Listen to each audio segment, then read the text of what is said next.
Olá, que bom receber você por aqui na minha sala, hoje para a segunda parte desse tema importantíssimo que são os verbos. Nesta aula, veremos alguns verbos especiais, a sintaxe dos modos e dos tempos e a voz verbal. Vamos! Alguns verbos são especiais por serem um pouquinho diferentes do que a gente viu até agora. Um deles são os impessoais, quer dizer, aqueles que não têm pessoa e são conjugados apenas na terceira do singular, ou seja, equivale a ele ou ela, mas é uma forma neutra, percebe? Porque eles têm a oração sem sujeito. Então são impessoais. Primeiro, aqueles que expressam fenômenos da natureza, não é? Você não pode dizer eu chovo, tu choves, ele chove. Então esses verbos são aplicados apenas na terceira pessoa do singular. Outra ocorrência comum impessoal é a do verbo haver, quando ele significa existir, e o verbo fazer, quando ele significa tempo decorrido. Veja, durante a reunião houve momentos de tumulto. Havia alguma razão para isso? Deve haver motivos para esse seu comportamento agressivo. Observe que não há plural nessas formas. Sempre singular, não importa se o que está depois é singular ou plural. Hoje faz 1 ano que não viajo, ou melhor, hoje faz 2 anos e não fazem 2 anos, ok? E os verbos seguidos de preposições que expressam necessidades ou sensações. Quando você diz, olha, chega de barulho por aqui, basta de impostos. Observe, são impessoais, as orações são sem sujeito e você só pode usá-los na terceira do singular. Não confunda os unipessoais com os impessoais. Unipessoal significa que tem só uma pessoa. Terceira do singular, mas também na terceira do plural, coisa que os impessoais não podem ter. No entanto, a diferença aqui, gente, é que essas pessoas são os sujeitos da oração. Então veja, os verbos que imitam os sons que os animais produzem e também alguns de seus comportamentos. Mugiam sem parar os bois mugiam, ok? Nosso cão latia, enquanto pequenos insetos esvoaçavam para estar perto do calor da lâmpada. Observe que você tem aí essas formas em terceira do singular e terceira do plural, mas com sujeito. Os verbos acontecer, ocorrer, cair quando é ficar bem, né? Constar como ser constituído de. O que aconteceu a você? Ocorreram problemas? Ora, se fosse o verbo haver, seria há problemas, ok? Sem plural. Mas aí você tem problemas como sujeito do verbo ocorrer. Esta roupa, sujeito, consta de 3 peças e acho que ela lhe cai bem, né? Ela fica bem para você. E também os verbos que introduzem orações subordinadas substantivas, como, por exemplo, o verbo convir, não é? Então, convém que descansemos, quer dizer, isso convém. Convém estudar bastante, isso convém. Ou seja, essas orações que vêm depois do convém são sujeitos desse verbo aí. E por último, os verbos pronominais. O que é isso? São verbos que são conjugados com a partícula se, de forma obrigatória ou facultativa, mas veja, não é reflexivo. Ou seja, esse se que está aí se chama de partícula integrante do verbo. Ela faz parte do verbo. E sem esquecer que esse se é me, te, se, nos, não é? Então veja, ele se arrependeu do que disse. Eu, por outro lado, não me arrependi. Isso não é reflexivo, porque o verbo não é arrepender, é arrepender-se. Agora veja, João se cortou quando estava cozinhando. Ele se cortou, ele fez a ação e sofreu a ação. Então isso aí é reflexivo, não é verbo pronominal. São verbos essencialmente pronominais ou obrigatoriamente pronominais, esses aí, abster-se, apoderar-se, arrepender-se, comportar-se, queixar-se, suicidar-se. Nesse caso, o se, então, é partícula integrante do verbo, não é pronome reflexivo. Veja, muitos adultos ainda se comportam como adolescentes. O sujeito muitos adultos, eles. Queixei-me ao médico das dores que eu sentia nas costas. Eu me queixei. Há verbos que são acidentalmente ou optativamente pronominais, quer dizer, se você quiser, você pode usar o se ou não. É o caso mais comum do esquecer e do lembrar. Só que nesse caso há uma mudança de transitividade. Veja, João esqueceu as chaves de casa na escola. Quem esquece, esquece algo, verbo transitivo direto, objeto direto. Acho que você se esqueceu de me dizer seu nome. Então, quem esquece, esquece algo, mas quem se esquece de algo. Vamos agora dar uma olhada na parte de flexões do verbo, ou seja, das variações que ele pode apresentar. E essas flexões são de pessoa, de número, de modo, de tempo e de voz. Vamos lá? Aqui está um quadro geral das flexões do verbo. Pessoa, primeira, segunda e terceira. Número, singular e plural, não é? Eu, tu, ele, nós, vós, eles. O modo, indicativo, subjuntivo, imperativo. O tempo, presente, pretérito, futuro. E a voz, ativa, passiva, reflexiva. O que eu vou fazer agora é examinar essas flexões com você. A questão da flexão de pessoa e número é muito simples, não é? Primeira pessoa, segunda pessoa, terceira pessoa, do singular e do plural. Isso não precisa ser estudado com profundidade porque é muito simples. Mas é interessante saber para que serve cada um dos modos que nós utilizamos. Vamos? Talvez você não saiba que modo tem a ver com a intenção do emissor da mensagem. Então, quando você tem um modo indicativo, né, nas orações que você constrói com esse modo, o emissor quer que você entenda que o que ele está falando é verdade ou certeza. Aí você vai dizer, Vidal, mas espera aí, pode não ser verdade, não importa, é o que ele está dizendo. Observe os tempos do indicativo. Você tem tempos simples e compostos. Os tempos simples são o presente, eu canto, tu cantas, ele canta, né? Pretérito imperfeito, eu cantava, tu cantavas, ele cantava. Pretérito perfeito, eu cantei, tu cantaste, ele cantou. Pretérito mais que perfeito, eu cantara, tu cantaras, ele cantara. Futuro do presente, eu cantarei. E o futuro do pretérito, eu cantaria, tu cantarias, ele cantaria. Os tempos compostos são o pretérito perfeito, eu tenho cantado, tu tens cantado, ele tem cantado. Pretérito mais que perfeito, eu tinha cantado, eu havia cantado. Futuro do presente, eu terei cantado, eu haverei cantado. E o futuro do pretérito, eu teria cantado, eu haveria cantado, tu terias cantado, tu haverias cantado. Como eu já disse, a questão do modo tem a ver com a intenção do emissor. Então, no subjuntivo, esse emissor quer que você entenda os conteúdos dele como probabilidade, possibilidade, condição, ou seja, não realizado. No subjuntivo, não é? Tudo é hipotético. Então veja, as formas de presente você usa o que para conjugar. As de pretérito você utiliza o se. E as de futuro você utiliza o quando. E quais são os tempos do subjuntivo? Ora, eu tenho simples e compostos também. No presente, usamos o que? Que eu cante, que tu cantes, que ele cante, que nós cantemos. Pretérito imperfeito, usamos o se. Se eu cantasse, se tu cantasses, se ele cantasse, se nós cantássemos, não é? O futuro utiliza o quando. Quando eu cantar, quando tu cantares, quando ele cantar. O pretérito imperfeito composto é que eu tenha cantado, que tu tenhas cantado, que ele tenha cantado. O mais que perfeito composto, se eu tivesse cantado, se eu houvesse cantado, se tu tivesses cantado, se tu houvesses cantado. E o futuro, quando eu tiver cantado, quando eu houver cantado, quando tu tiveres cantado, quando tu houveres cantado. Observe que você tem aí algumas formas que você só vai ver na literatura, né?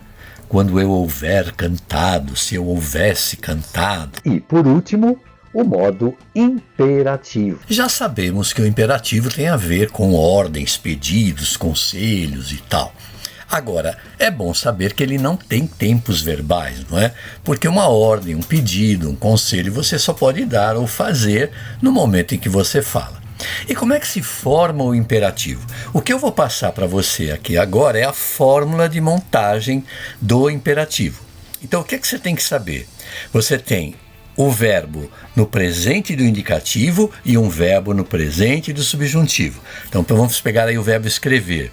Presente do indicativo, eu escrevo, tu escreves, ele escreve. Nós escrevemos, vós escreveis, eles escrevem.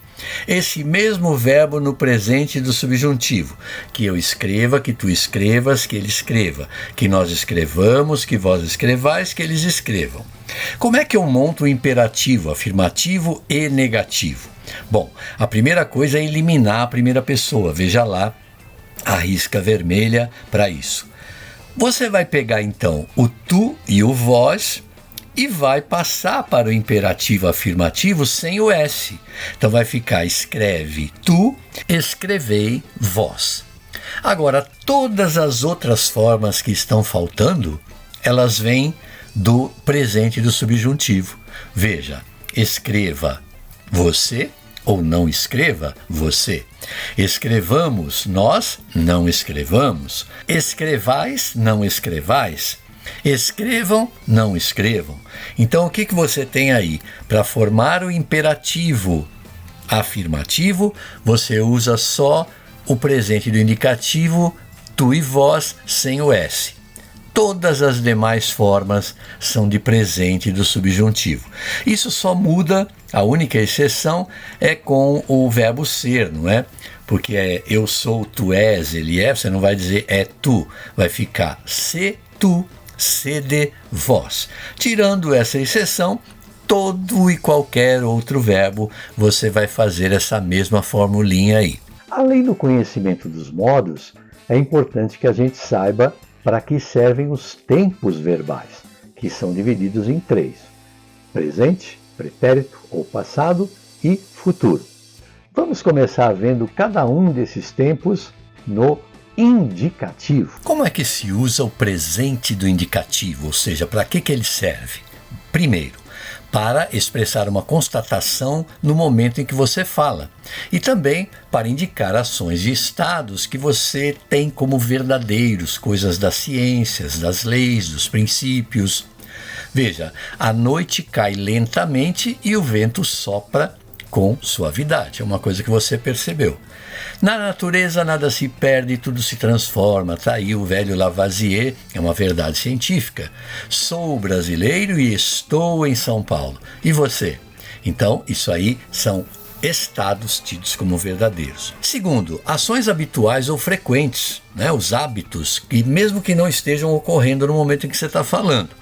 Leio bastante, mas não escrevo muito.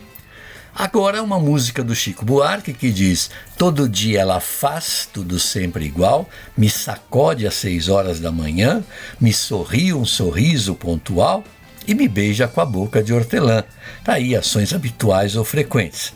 Você pode usar o presente também no indicativo para fazer referência a fatos passados, que é o chamado presente histórico ou narrativo, que dá mais expressividade ao que você está falando. Veja, em 1500, Cabral aporta na Bahia e descobre o Brasil. Deveria ser no passado, mas eu trago para o presente. A campanha da Rússia provoca a rendição de Napoleão. Ele, então, conhece seu primeiro exílio na ilha de Elba. Fatos históricos contados como se fossem agora. Referência a um fato que vai ocorrer proximamente.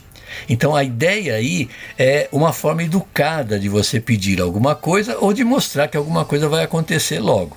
Aguarde aqui, por favor, eu volto em 10 minutos. Olha, eu volto é futuro, mas está usando o presente. Amanhã você me informa sobre isso, tá bem? Uma maneira educada de pedir um favor para outra pessoa. Agora, os passados ou pretéritos. O pretérito imperfeito expressa ações habituais ou frequentes, exatamente como no presente, só que ele faz isso no passado. E traz também a noção de movimento ou continuidade. Eliene estudava bastante, mas não ia muito bem nas provas. Diziam que era nervosismo. No tempo em que festejavam o dia dos meus anos, eu era feliz e ninguém estava morto. Aniversário aí do Fernando Pessoa. Também expressa, no início de contos, lendas e tal, o tempo marcado de maneira vaga. Ou então para substituir o futuro do pretérito, muito comum na literatura. Veja, era uma vez um homem que criava passarinhos. Toda fábula, né? Toda historinha começa assim. O patrão é porque não tem força. Tivesse ele os meios, isto virava um fazendão. Ora, o ideal seria escrever viraria, mas é comum na literatura trocar um pelo outro. Já o pretérito perfeito, o simples, é a referência a um fato iniciado e completamente terminado no passado. Sua mulher voltou e eles me convidaram para ficar. Dormi num colchão inflável na sala. Os alunos não fizeram a lição porque não quiseram, só isso. Veja, ações completamente terminadas no passado, um pouco diferente do pretérito perfeito composto, em que essas ações iniciadas no passado, elas continuam a ocorrer no momento da fala. Veja, temos observado o comportamento dos políticos, quer dizer, começou lá atrás e continua, por isso temos aprendido bastante sobre a hipocrisia. Agora um pedacinho da música do Belchior, apenas um rapaz latino-americano, que ele diz: tenho ouvido muitos discos, conversado com pessoas, caminhado meu caminho, papo som dentro da noite. Ora, o conversado é o tenho conversado e o caminhado é o tenho caminhado, pretérito perfeito composto. O mais que perfeito, simples e composto, sempre faz referência a uma ação ocorrida antes de outra, também no passado. Tinha sido para ele um dia de nhaca, saíra cedo para pescar e faltara-lhe à beira do córrego o fumo de rolo. Quando o professor chegou, os alunos já tinham ou já haviam entrado na sala. O futuro do pretérito, simples e composto, ele faz uma referência a ações ou fatos de ocorrência dependente. Veja, não existiria som se não houvesse silêncio. Não haveria luz se não fosse a escuridão, como a música do Lulu Santos. Ou seja, se não existisse o som, né, se não houvesse a luz, né, se não houvesse a escuridão, sua mãe teria ficado contente com uma carta sua. Ou seja, caso você tivesse escrito essa carta. Um pouco extenso, não? É que tem muito tempo verbal no indicativo. Já no subjuntivo, as coisas são menores. Vamos então ver o modo subjuntivo com seus tempos verbais.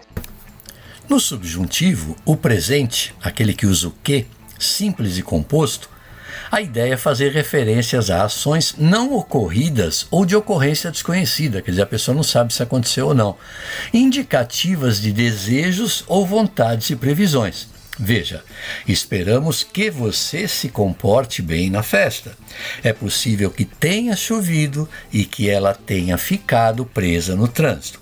O imperfeito, aquele que usa o se, faz as referências a ações condicionadas não ocorridas, com valor de presente, passado e futuro. Veja, se ele tivesse juízo, não ofenderia as pessoas. Presente.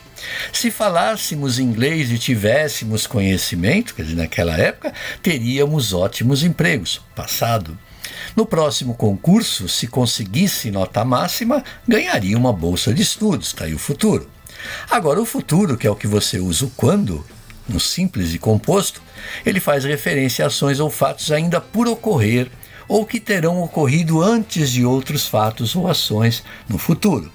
Quando ele terminar esta tarefa, avise-me, ok? Ele não terminou ainda. Já terei 80 anos quando você tiver entendido este capítulo do livro. Claro, uma ironia aí, mas está exatamente da forma que o futuro simples e composto do subjuntivo trabalha. Por último, vamos ver as vozes do verbo, as vozes verbais, que são divididas em ativa, passiva e reflexiva. Vamos ver como é que isso funciona? É importante lembrar que voz aqui não tem nada a ver com o som que você emite com a boca. Vozes verbais são fatos e ações expressos de uma certa maneira. São certas construções. Na ativa, o sujeito é agente, ou seja, ele conjuga o verbo e comanda o significado desse verbo. Vinícius comprou um computador e o usa o tempo todo. Tá aí os dois sujeitos agentes. Na voz reflexiva, o sujeito é agente, mas ele também é receptor do efeito da ação, simultaneamente. Ela se cortou quando estava cozinhando. Ela cortou ela mesma, está aí uma voz reflexiva. Já na passiva, o sujeito é paciente, ou seja, ele sustenta o sentido do verbo, mas não de forma direta. Veja, um computador foi comprado por Vinícius, ou seja, quem comprou o computador foi o Vinícius, só que agora não é ele que conjuga o verbo. Comprou-se um computador. Está aí uma outra forma, que é a voz passiva sintética, que a gente vai ver agora na sequência. O que é a voz passiva analítica?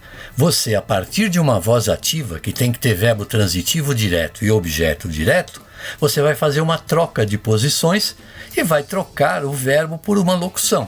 Veja, Vinícius comprou um computador. Você tem o sujeito, o verbo transitivo direto e o objeto direto. Trocando de lugar, você vai ter um computador, só que você tem que dizer o computador foi comprado pelo Vinícius ou por Vinícius. Então essa estrutura se transformou. O computador, que era objeto direto, virou sujeito paciente. O verbo transitivo direto virou uma locução verbal, obrigatoriamente com o verbo ser mais o particípio. E o Vinícius, que era o sujeito, agora é agente da passiva, porque ele continua a agir, é ele que continua comprando. Então essa é a voz passiva analítica. Como é que você faz a voz passiva sintética? Na voz passiva sintética, você sai do verbo da ativa e coloca um C, que é o pronome apassivador. Lembrando que o pronome apassivador elimina o agente. Então veja, comprou, que é o verbo da ativa, coloca o C, comprou-se. E o que é que se comprou? Um computador. Então eu tenho o verbo transitivo direto, o pronome apassivador, que elimina o agente, e o sujeito paciente.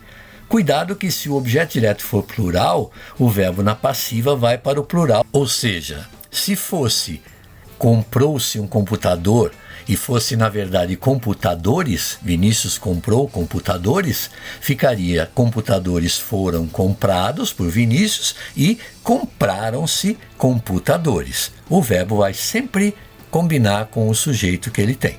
A nossa segunda parte é isso aí. Falta a terceira, não deixe de ver o próximo vídeo com aprofundamentos a respeito desse tema, tá bom? Se você gostou, já sabe, deixe aí o seu like, inscreva-se no canal, bata o sino pequenino e vamos juntos. Tchau!